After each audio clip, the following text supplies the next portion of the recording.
નમસ્કાર દર્શક મિત્રો, આપ જોઈ રહ્યા છો ગુજરાત સિક્યોર ન્યૂઝ। હવે જોઈએ અગત્યના સમાચાર।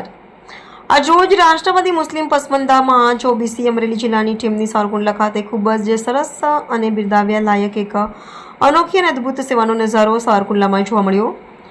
સાવરકુંડલા મુકામે રિદ્ધિસિદ્ધિ મહાદેવ મંદિરની બહાર ભિક્ષાવૃત્તિ કરતા એક વૃદ્ધ માતાની તબિયત લથડતા તેઓ ભિક્ષાવૃત્તિ ન કરી શકે તેવી પોઝિશનની જાણ થતાં સલીમભાઈ જાદવ, ઇમરાનભાઈ ઝાખરા, અનવરભાઈ શાહ રફાઈ, નૌસાદ જુનેજા, મોહસિન મલેક તથા રાષ્ટ્રવાદી મુસ્લિમ પસમંદા મહાજોબીસી અમરેલી જિલ્લા ટીમ અઢી 3 મહિનાનું રાશન આપી ઠંડી માટે ધાબળો જેવી સેવા પૂરું પાડતા ભાઈચારાનો સંદેશો જોવા મળ્યો અને આ ઉમદા કામગીરીને 18 વર્ણના લોકો ખૂબ જ પસંદ કરી રહ્યા છે। Bureau chief Yogesh Nadkat, Gujarat secure news, Amreli. અમારા ઘરવાળો ગુજરી ગયો છે, 5 મહિના થયા છે। હાલાતો નથી મારથી, પડી જાઉં છું અને હાલાતો નથી મારાથી। ને પિન્ટુભાઈને આભાર એટલે કે 2-3 મહિના નાટાનું મને ભરી દીધું છે। તમારી ઈચ્છા એમને અલ્લાહ હારું કરે ને ભગવાન હાલું કરે।